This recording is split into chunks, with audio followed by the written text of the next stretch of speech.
Empezamos. Buenas noches, mis queridos hermanos. Reciban todos un saludo fraternal.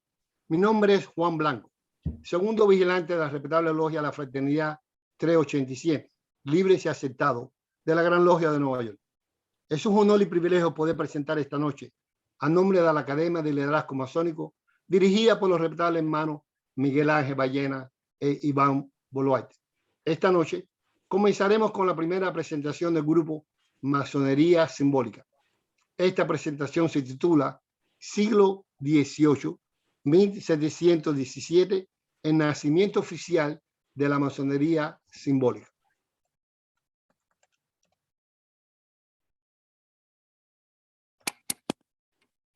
Mis queridos hermanos, según muchos historiadores, la masonería comenzó con los masones operativos de la Edad Media.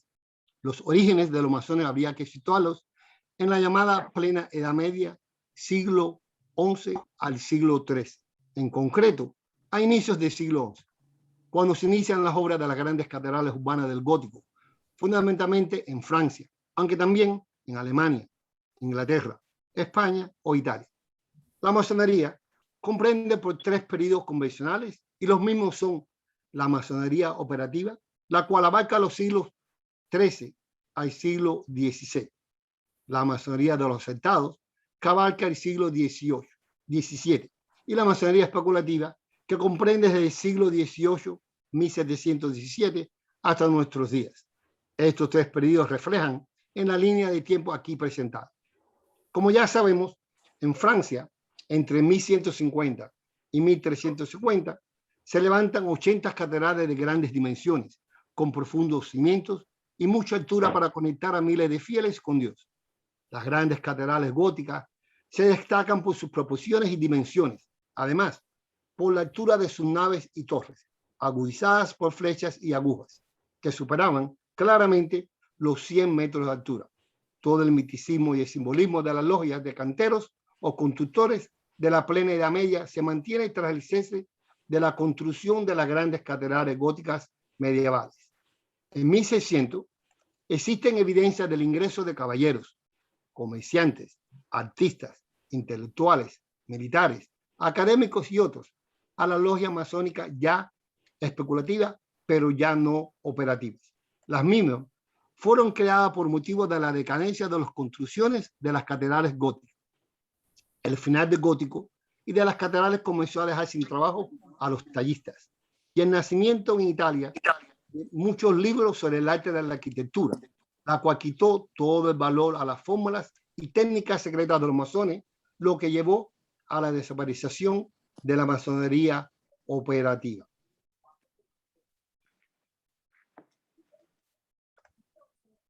Tenemos que mencionar que el origen masónico, el origen histórico de la masonería serían las hermandades profesionales de constructores de catedrales que funcionaron en la Edad Media, desde el tallador de piedra al maestro albañil. Los primeros indicios de su existencia aparecen en el siglo XIII, cuando grupos de albañiles en francés, macons, deseosos de emanciparse de la tutela de los monjes benedictinos, constituyeron gremios que llegaron a monopolizar la construcción. Para conservar los secretos y las técnicas del gótico, instituyeron 3 grados: aprendiz, compañero y maestro. Pero solamente había un solo maestro masón. Todo lo demás eran simplemente aprendices y compañeros. Los mismos implantaron ceremonias de iniciación y de fidelidad, velaban por sus secretos técnicos y profesionales y poseían una panoplia de palabras y signos que les servía para reconocerse. Pero una vez más, mi querido hermano, la decadencia de las construcciones de catedrales góticas llevó que estas logias operativas empezaron a perder fuerza y poder, como es evidente, por la disminución de trabajo, y para poder sustentar, se dieron comienzo a la etapa que se le llamó de los masones aceptados y eventualmente la masonería especulativa. Aquí podemos observar en este mapa el movimiento geográfico de todos estos gremios de masones en toda Europa durante estos tiempos.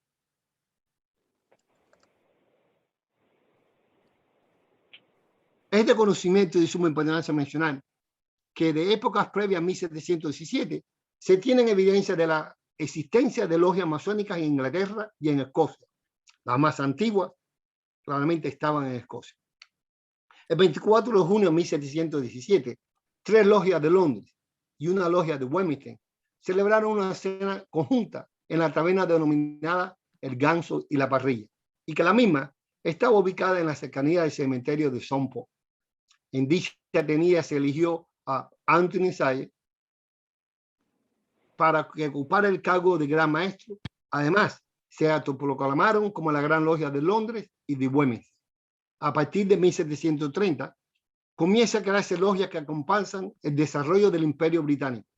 Las 3 grandes logias madres, Inglaterra, Escocia e Irlanda, eran las que actuaban como garantes y las que otorgaban las venidas para la creación de logias en todo el mundo, incluyendo las Américas, India y África. Durante estos tiempos oscuros y en el transcurso de los primeros años de la creación de la Gran Logia, surgió un gran número de logias que nunca reconocieron ni se afiliaron a esta nueva Gran Logia. Estos masones no afiliados y sus respectivas logias son las que eran conocidas como masones antiguos, masones de San Juan o logias de San Juan. Aproximadamente por una década, desde 1730 a 1740, podemos ver un crecimiento en la rivalidad entre la Gran Logia de Londres y la Grande Logia de Irlanda y Escocia. Masones irlandeses y escoceses que visitaban y vivían en Londres consideraban que la Gran Logia de Londres se había apartado considerablemente de las antiguas prácticas de la orden y por lo tal, estos masones sentían una afinidad más poderosa con las logias no afiliadas a la Logia de Londres. También el carácter aristocrático de los miembros de la Gran Logia de Londres molestó a estos masones, causando asimismo una identificación más profunda con las logias no afiliadas. En 1809, los masones, los modernos, nombraron una logia de promulgación y reconciliación para volver sus rituales a la regularidad con Escocia, Irlanda y especialmente con los llamados antiguos. Así, en 1811, las 2 grandes logias nombraron comisionados y durante los próximos 2 años, los artículos de la Constitución fueron negociados y acordados. En enero de 1813, el duque de Sussex fue nombrado gran maestro de los modernos, debido a la renuncia de su hermano, el príncipe regente. Y en diciembre de ese año, otro hermano, el duque de Kent, fue nombrado el gran maestro de los antiguos. El 27 de diciembre de ese año, la Gran Logia Unida de Inglaterra fue constituida en el Freemason Hall en Londres, siendo designado el duque de Sussex, quien era el hijo menor del rey Jorge III, como gran maestro. Asimismo, se constituyó una logia de reconciliación, con el fin de reconciliar los rituales de ambas instituciones, trabajando las 2 grandes logias anteriores en forma conjunta. Como ya todos aquí sabemos que la Gran Logia Unida de Inglaterra siempre se ha negado a realizar todo tipo de consideraciones y resoluciones respecto a los distintos rituales. Hoy, la Gran Logia Unida de Inglaterra, comúnmente llamada la Gran Logia, posee más de 1/4 millón de miembros, reunidos en más de 8.000 logias organizadas y subunidades a grandes logias provinciales, cuyo número es aproximadamente equivalente a los condados históricos de Inglaterra.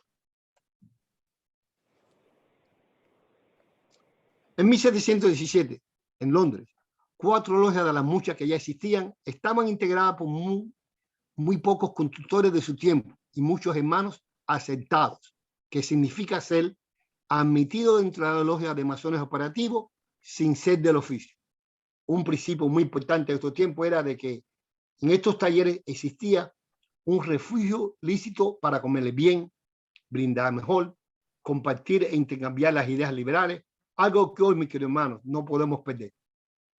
Un ejemplo a destacar en este refugio era la participación de hermanos de mucha influencia, como sería nuestro querido hermano John Locke, pensador británico, uno de los máximos representantes del imperialismo inglés, quien se destacó especialmente por sus estudios de la filosofía política. Fue también un diplomático, teólogo, economista, profesor de griego y antiguo quien alcanzó renombre en sus escritos filosóficos, en los que sentó las bases de pensamiento político liberal. Algo muy importante fue su ensayo del entendimiento humano. Posteriormente, estas logias se unieron y entonces formaron una gran logia, cuyo primer gran maestro fue Anthony Sayers, quien solamente tuvo un año de venatura, pero pudo lograr integrar otras dos logias al incipiente grupo. Al mismo lo sucedió George Payne y después, en 1719, John Tefler Disraeli, quien fue el principal redactor de las constituciones en 1720.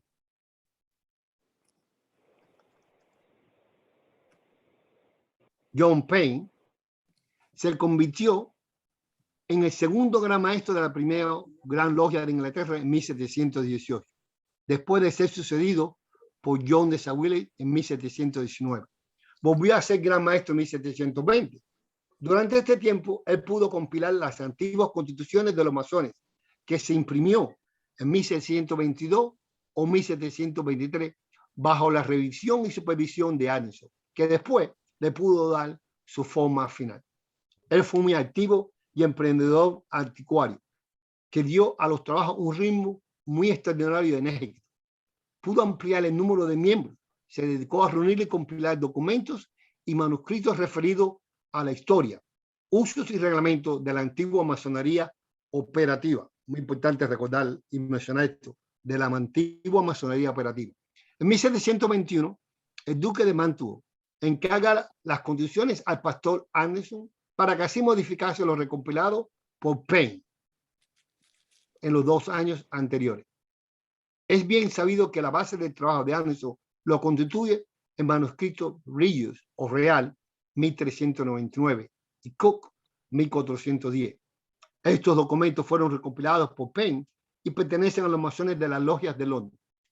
Payne pudo entregar a Anderson las constituciones góticas, al mismo tiempo un conjunto de más de un centenar de pergaminos y libros de diversos países de Europa, Italia, Francia, Alemania, Escocia, Inglaterra, como también los mencionados poemas regios de 1390 y el manuscrito de Cook de 1410.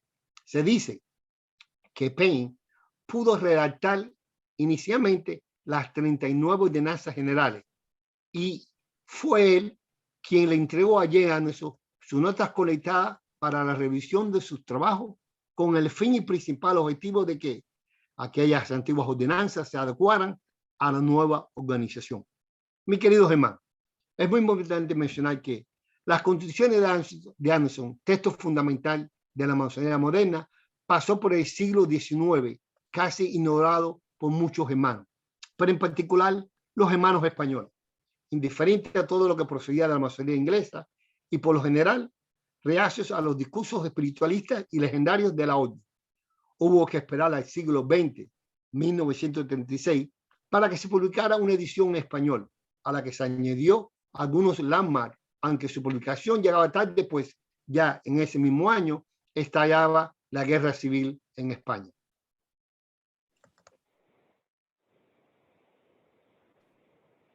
Jane Anderson pudo terminar su trabajo en el mismo año 1721 y así pudo presentar su informe en la tenida del equinoccio de otoño 23 de septiembre de 1721.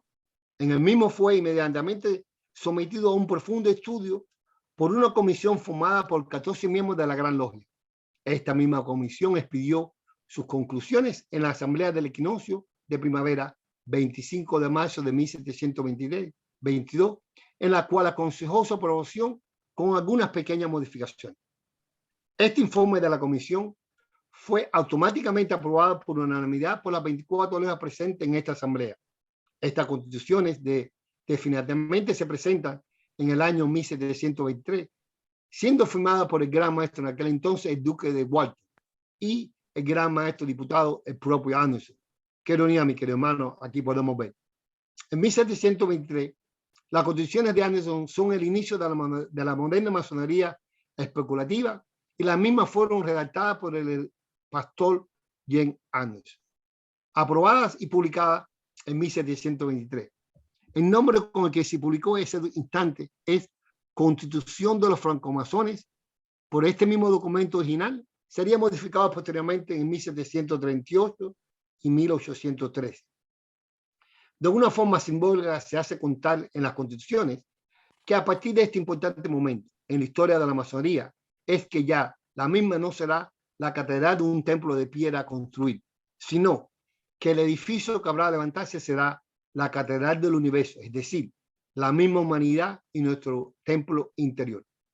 Las constituciones de Ashton fueron redactadas como Constitución de la Gran Logia de Londres, fundada en 1717, y se considera como el principal documento de referencia de donde se cree que nace la masonería moderna, especulativa o simbólica.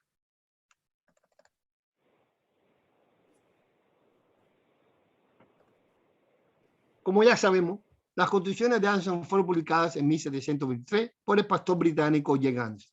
Estas constituciones constituyen la expresión y la concreción de las reglas de la organización y de funcionamiento de la logia de la francmasonería especulativa y regular, que además habían sido las reglas de la antigua fraternidad y de las asociaciones o logias masónicas medievales.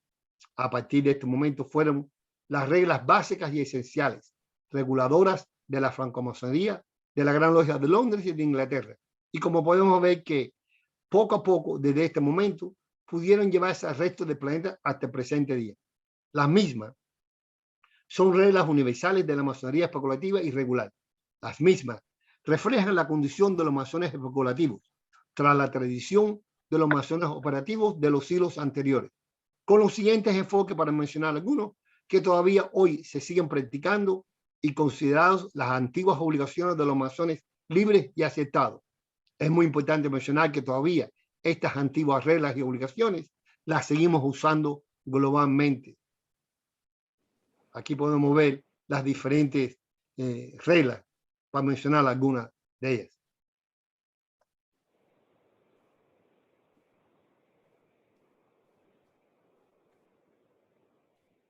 En aquellos tiempos, mi querido hermano, ya las logias eran particulares o generales, y la mejor forma de poder conocerlas era la participación en sus reuniones y a través de los reglamentos de las logias generales o grandes logias. Por ejemplo, durante esos tiempos, ningún maestro o miembro de la logia podía sentarse de ella, especialmente cuando era requerido a presentarse, sin incurrir en un castigo severo, a menos que el maestro o los vigilantes apreciaran que la ausencia se había debido a causas de fuerza mayor.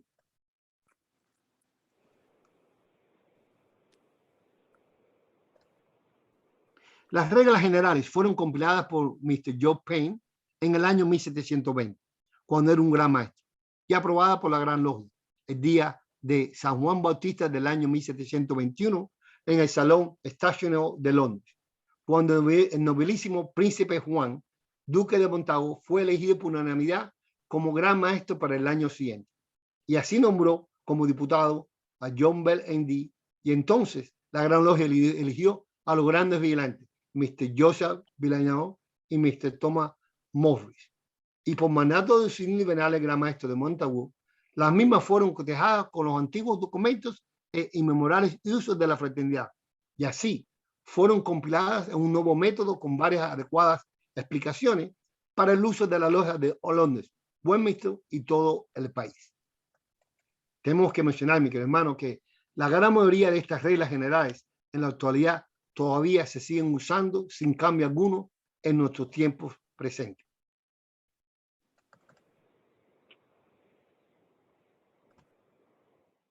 Por la confusión causada en las guerras de los sajones, daneses y normandos, quedaron muy estropeados los documentos de los masones.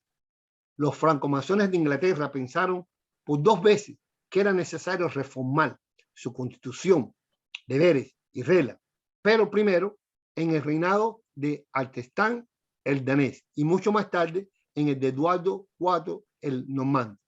En Inglaterra hubo muchas interpolaciones, mutilaciones y deplorables corrupciones, no solo en la letra, sino también en los hechos, con graves errores en historia y cronología, a causa del transcurso del tiempo y de la ignorancia de los transcriptores en los siglos de incultura, ante el renacimiento de la geometría y la antigua arquitectura. Hubo gran ofensa de los hermanos instruidos y juiciosos y engaños de los ignorantes. La Constitución definitiva se presenta en el año 1723, siendo firmada por el gran maestro, el duque de Wellington. Pero algo muy interesante es dejarles saber que en ese momento el gran maestro diputado era el propio James Anderson.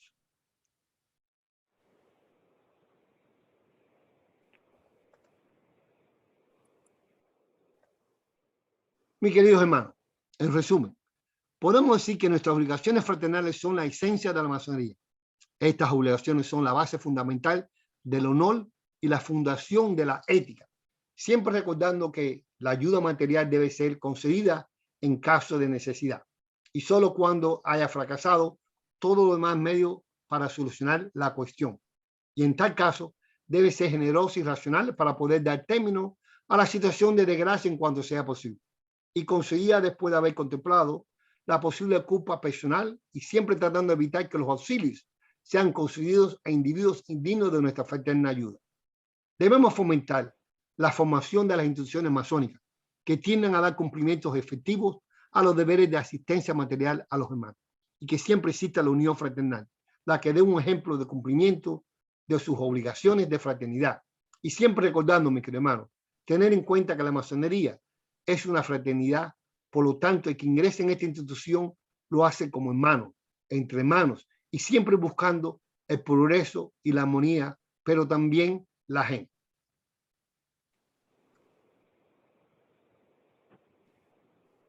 En nombre de la Academia de Liderazgo Masónico, quiero expresarle mi gratitud y agradecimiento por su participación y esperamos volverlo a ver de nuevo en la próxima presentación.